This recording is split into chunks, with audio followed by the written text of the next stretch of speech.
হেই, তোমাদের লাইফ কেমন যাচ্ছে? আমার লাইফ আলহামদুলিল্লাহ অনেক ভালো যাচ্ছে। আশা করি তোমরা ভালো আছো। Welcome to my new blog.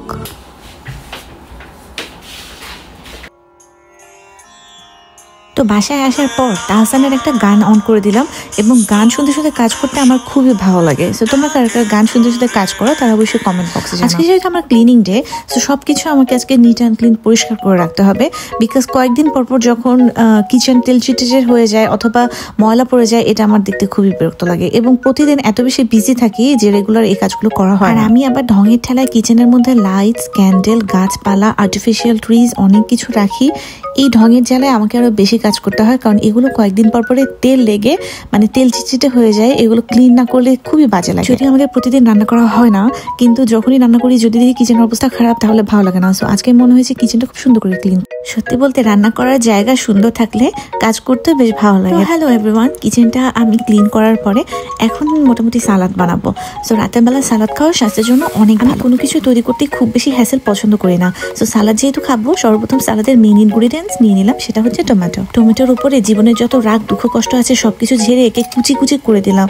মানে তামিল মুভিতে নায়করা যেরকম দেখায় না যে ওরা ভিলেনকে মেরে ফেলে, সো আমি যখন শাকসবজিগুলো কাটি আমার তখন নিজেকে নায়িকা নায়িকা মনে হয় এবং এদের উপরে আমি আমার জীবনের যত কষ্ট সব ঝেড়ে ফেলি। আবার একটু ঢং করার জন্য আরেকটা ফোনের মধ্যে ফায়ার প্লেসের ভিডিও অন করে নিলাম। আর কিছুই না, ব্লগে একটু এস্থেটিক ভাইব আনা আর কি। আর এখানে যে ছোট্ট একটা বাবু দেখছো, ওটা কিন্তু মূলা, ইয়েস রেডিশ।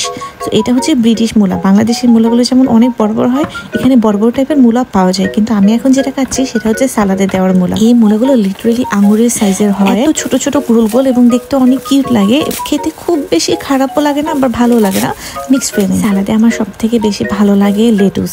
ও আরেকটা কথা বলে গেছি, আমি কিন্তু এর মধ্যে গাজরও কুচি কুচি করে কেটে নিয়েছি। যদিও গাজরটা খেতে আমার খুবই বেশি ডিসগাস্টিং লাগে, বাট অল্প একটু গাজরের জন্য আমি অ্যাড করি।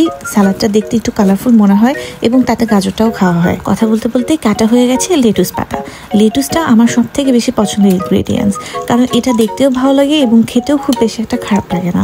একটু লবণ দিয়ে মাখিয়ে নিলেই হয়। এবং এর মধ্যে আমি দেব হিমালয়ান পিঙ্ক সল্ট। তোমরা যারা হিমালয়ান পিঙ্ক সল্ট নেই আশেপাশে, তারা রেগুলার সল্ট ইউজ করতে পারো, নো প্রবলেম। কিচেন ক্লিন করার সময় কিন্তু আমি ডিম ভুনা করতে দিয়েছিলাম। এবার আমি ডিমটা ভর্তা তৈরি করব। আমার ডিমের ভর্তা বেশ ভালো লাগে।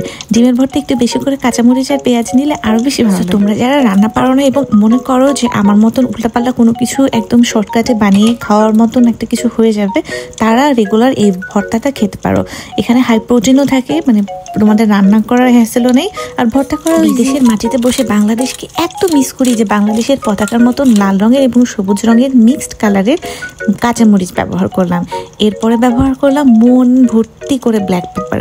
ব্ল্যাক পেপার পরে নিলাম অল্প একটু পার্সলি, আর সাথে অ্যাড করে নিলাম রেগুলার সল্ট আর মাস্টার্ড অয়েল, মানে সরিষার তেল। আর এরপরে বড় বড় কুস্তিবিদ পালোয়ানরা যেমন হাতে পায়ে তেল মাখিয়ে কচলা কুচলে করে, ঠিক তেমনি ভাবে হাতে তেল নিয়ে সরিষার তেল মাখিয়ে সুন্দর মতন দিলাম একটা কচলা কুচলি। এবং ডিমগুলো এত সুন্দর করে গুড়ি গুড়ি হয়ে গেল, এটা আসলে অন্যরকম একটা। তোমরা যারা আলু ভর্তা ডিম ভর্তা করতে পছন্দ করো না, তারা লিটারেলি তোমাদের শত্রুর কথা মনে করবে এবং তাদের চেহারাটা মনে করে দিবা একটা কচলা, দেখবা তাতে আলু ভর্তা ডিম ভর্তা করতেও ভালো লাগবে। কিন্তু খবরদার গরম অবস্থায় আবার এটা করতে যেও না, হাত কিন্তু একদম পুড়ে যাবে। কিচেনের মধ্যে দেখো ছোট্ট একটা হারিকেন। এই হারিকেনটা কিন্তু আমার খুব পছন্দ। এটার ভেতরে ব্যাটারি দেওয়া আছে এবং লাইট জ্বলে। ভর্তা দিয়ে ভাত খেলাম, কিন্তু কিচেনের দেয়ালের মধ্যে এমন ঘষাঘষি করতে করতে এমন ক্ষুধা লাগছে যে এখন তো কোনো কিছু না খেলেই নয়। আর ইউকেতে আমার সব থেকে ফেভারিট ব্র্যান্ড পরোটার জন্য হচ্ছে এই মুঘলের পরোটা এত মজা, মানে নামে যেমন একটা রাজা বাদশাহী ভাব আছে, পরোটা তো সেম। পরোটা খেলেই একদম ঘিয়ে ভাজা পরোটা। 100% ওরা এই পরোটার মধ্যে চিনি দিয়ে রাখে, তা না হলে এত মজা হওয়ার কথাই না, এবং ঘিয়ের একটা সুঘ্রাণ আসে। পরোটা দিয়ে খাওয়ার জন্য মুরগির মাংস জাল করে নিলাম। মুরগির মাংস দিয়ে পরোটাও খুব খারাপ লাগে না, যদিও গরুর মাংস হলে আরো ভালো লাগে। যাকে যা আছে রিজিকে তাই আলহামদুলিল্লাহ। আর এই যে এত সুন্দর করে সাজিয়ে রেখেছি একটা কেটলি। কেটলিটা অনেক সুন্দর না? এটা কিন্তু টার্কিশ কেটলি। আমার একজন টার্কিশ ফ্রেন্ড টার্কি থেকে আমাকে এটা এনে গিফট করেছে। এইটাই সুন্দর করে চা জাল দেওয়া দেখতেও কত ভালো লাগবে, তাই না? কিন্তু আনফর্চুনেটলি কপাল খারাপ, আমার চুলা তো গ্যাসের চুলা না, আমার আসলে ইলেকট্রিক ইন্ডাকশন। ওখানে এটা ইউজ করা যাবে না। তো কি আর করা, এটাকে সামনে রেখে দিয়েছি, দেখবো আর আফসোস করবো। আমি ডেকোরেশন নিয়ে একটু বেশি চুজি, দ্যাটস ওয়াই বারবার এদিক ওদিক করে দেখি যে কোনটা আমার চোখে ভালো লাগে। কোনো কিছুতেই আসলে আমার চোখে ভালো লাগে না। আর এই জারগুলো রেখে দিয়েছি কাছাকাছি, এগুলোর মধ্যে কফি, চিনি, সল্ট এগুলো আছে, যাতে করে হাতের কাছেই পাওয়া যায়। ওই তো আকাম করতে করতে কখন যে যে রাত হয়ে গেছে, ডিনারের সময় হয়ে গেছে, ক্ষুধাও লেগে গেছে। তো রাতে ডিনারে ছিল সাদা ভাত, ডিম ভর্তা, সালাদ, চিংড়ি মাছ আর ধনিয়া পাতা ভর্তা। এইটার রেসিপিটা আমি নেক্সট একটা ভিডিওতে দেবো। এটা এত মজার একটা ভর্তা, চিংড়ি মাছ দিয়ে, ধনিয়া পাতা দিয়ে, রসুন, কাঁচামরিচ, মানে এখন চিন্তা করলে জিহ্বা পানি চলে আসে। যাই হোক, আজকের ব্লগটা এই পর্যন্তই ছিল।